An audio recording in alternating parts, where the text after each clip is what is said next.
ప్రజలు ఇంతగా మిమ్మల్ని ప్రేమిస్తుంటే మీరు ఇలా పార్టీ మారితే వాళ్ళ హర్ట్ అవ్వరండి? అదే చెప్తున్నాను నేను. బాధపడటం అంటే ఒకటి, నా గురించి తెలిసినోడు సైదిరెడ్డి సరైన నిర్ణయం తీసుకుంటాడు అనుకుంటారు. ఓకే, లీడర్ అనేటోడు మనం డిసిజన్ కరెక్టా కాదా, మనం చేసే పని కరెక్టా కాదా అంటే మిగతా వాళ్ళు ఫాలో అవుతారు. ఎందుకంటే నువ్వు నిర్ణయాలు కరెక్ట్ తీసుకొని నువ్వు చేయలేకపోతే నువ్వు లీడర్ ఎట్ అవుతావు. వాళ్ళు చెప్పినప్పుడు నువ్వు వింటే అది కరెక్టా కాదా అని నీకు తెలియదు కదా.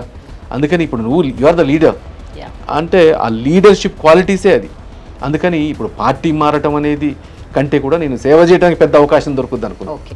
ఇప్పుడు ఎంతసేపు నేను చెప్తున్నాను కదా, ఫస్టే ఇది మోడీ ఎలక్షన్ అంటున్నా డైరెక్ట్. అంటే ఇంకా వేరే పోటీ భారతదేశానికి సంబంధించిన ఎలక్షన్ కాదు, ఇది మోడీ ఎలక్షన్. ఇక మోడీ ఎలక్షన్ అంటే మోడీకి పోటీ ఎదురు చూడటానికి కూడా ఎవరు లేరు. రాహుల్ గాంధీని మోడీకి చూస్తారా పోటీకి ఏమన్నా? ఇప్పుడు వాళ్ళు ప్రొజెక్ట్ చేసేది రాహుల్ గాంధీ అనేట ఆయన మోడీకి ఆపోజిట్ నిలబడే పరిస్థితి కాదు. ఏ స్టేట్లో పట్టినా ఒక్కసారి బీజేపీ అధికారంలోకి వస్తే మళ్ళీ బీజేపీ అధికారంలోకి పోవటం అనేది చాలా టఫ్.